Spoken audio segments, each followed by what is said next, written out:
Matthew found himself in a most unusual situation on the Gizin homeworld, attending the funeral of his former Muntun Yadar shipmate named Jinx.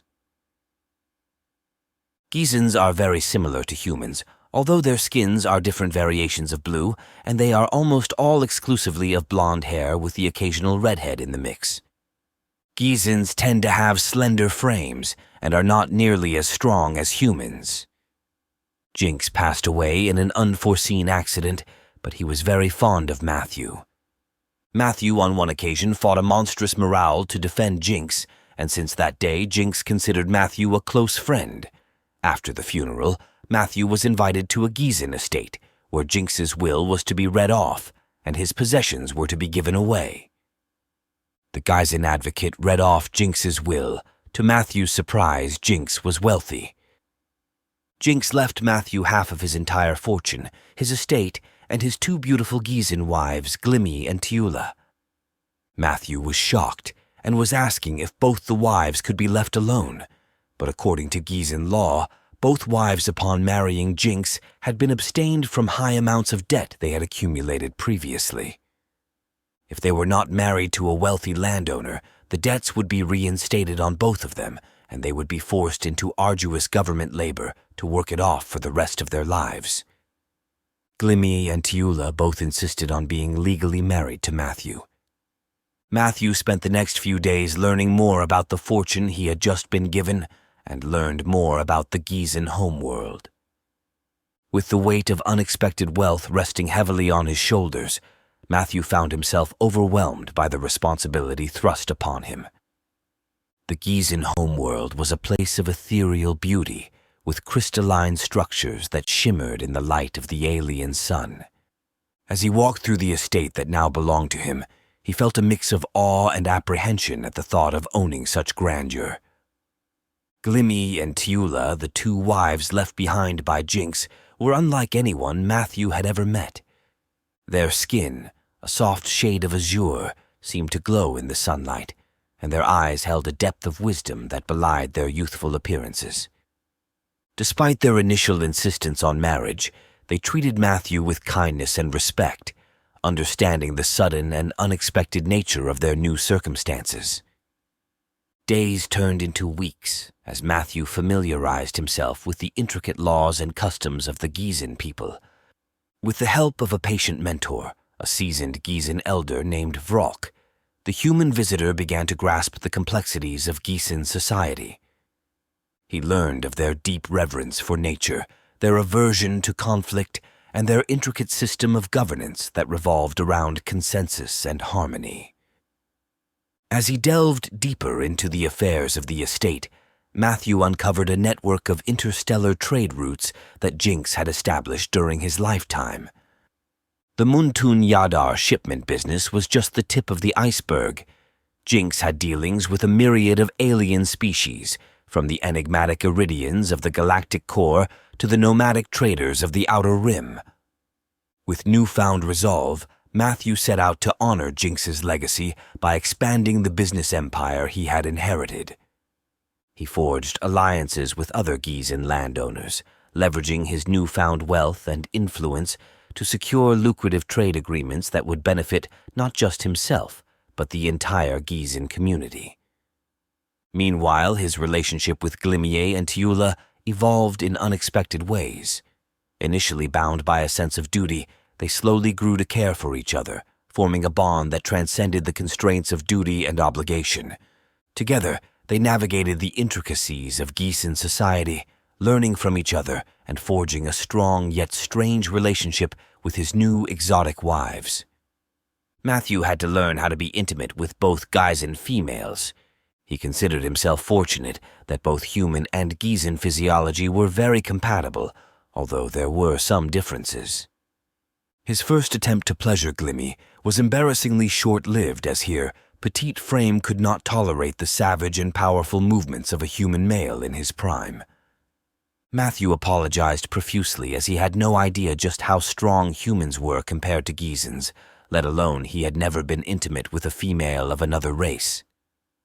Tiula fared far better, as she insisted the only way they could please their human husband was for him to lay on his back, allowing his wives to ease into the experience. Glimmier and Tayula both found Matthew's body to be breathtaking and frightening. They were in awe as to how Matthew's muscles were like steel. Matthew was undoubtedly stronger than any Gizon man they have ever seen. This also included the strength of his manhood member, which was also alarmingly powerful compared to most Gizon men. It was evident to both women that humans were undoubtedly an evolved warrior race, which explains how they are able to best morals in combat. Both of them were also fascinated by the hair that grew on Matthew's chest, arms, and legs. Gizon's bodies are void of hair follicles from the neck down. Soon the brides had learned to adapt their skills to please their husband as their relationship continued to develop, not just as advisors in Gizon society. As time passed, Matthew delved deeper into the inner workings of the estate. He soon uncovered a dark secret that threatened to unravel everything he had worked so hard to build. Hidden beneath the facade of prosperity and harmony lay a web of deceit and betrayal, orchestrated by a shadowy figure intent on seizing control of the estate and destroying everything Jinx had built. Determined to protect his newfound family and honor the memory of his late friend, Matthew embarked on a dangerous journey that would test his courage and resolution to their limits. With Glimmier and Tayula by his side, in the heart of a crystal cavern, beneath the gaze of 1,000 shimmering stars, Matthew and his companions stood face to face with their greatest challenge yet. The fate of the estate and the legacy of Jinx hung in the balance as they prepared to confront the darkness that threatened to engulf them. Gluamp, a Gizon power broker, was the culprit in all of the darkness Matthew had discovered. Gluamp had been secretly using Jinx transport ships to charter around Klopp slaves to different markets. Matthew had discovered Gluamp's operation and threatened to go to the authorities, but Gluamp threatened to have Matthew's wives assassinated if he did just that. Matthew didn't take kindly to the threat and decided to end the threat instantly in those caves. Gluamp was not alone, as he had a Morale bodyguard, a tall amphibious creature with 4 arms that was feared by most other races. Gluamp ordered his Morale to eliminate Matthew, but he did not know that Matthew was not a member of most other races. He was a human, and he has beaten Morales before. In a quick, swift melee, Matthew disarmed the Morale and ended him with his own weapon. Then he turned to Gluamp and simply said, "It is a shame you were not paying your Morale security. I tried to stop him from shooting you. I was too late, but thankfully I stopped him from shooting my wives." Matthew then shot Gluamp.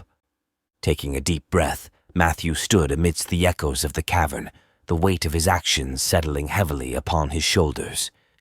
The confrontation with Gluamp had been swift and brutal, the clash of wills and steel culminating in a violent showdown that left the Gizon power broker lying lifeless at his feet. As the adrenaline of battle began to fade, a sense of grim satisfaction settled over Matthew. He had put an end to Gluamp's illicit operations, ensuring that the dark shadow cast over the estate would trouble them no more. But the cost of victory weighed heavily upon his conscience, a reminder of the harsh realities of the world he now found himself entangled in. Turning to Glimmier and Tayula, his 2 Gizon wives who had stood by his side through the tumultuous events of the past days, Matthew felt a surge of gratitude and relief. They looked at him with a mix of concern and admiration, their azure eyes reflecting the flickering light of the cavern as they processed the violence that had just unfolded before them. "It had to be done," Matthew finally spoke, his voice steady despite the turmoil roiling within him. "Gluamp posed a threat not just to us, but to the entire estate. We cannot allow such darkness to fester in the heart of this place." Glimmier reached out a slender hand and gently squeezed his arm, her touch a silent reassurance that they were in this together. Tayula nodded in agreement, her expression a mix of sorrow and resolve as they stood in the aftermath of the confrontation, united by the bonds of loyalty and shared struggle. The echoes of their footsteps reverberated through the cavern as they made their way back to the surface, the weight of their actions hanging heavy in the air. As they emerged into the light of the alien sun, a sense of bittersweet victory settled over them, mingling with the stark realization of the challenges that lay ahead. But amidst the uncertainties of the future, one thing remained clear to Matthew. The bond forged between him, Glimmier, and Tiula was stronger than any threat they might face. As they walked away from the crystal cavern, their footsteps echoing in unison, they knew that together they would face whatever trials awaited them, drawing strength from each other in a world where alliances were forged in the crucible of adversity.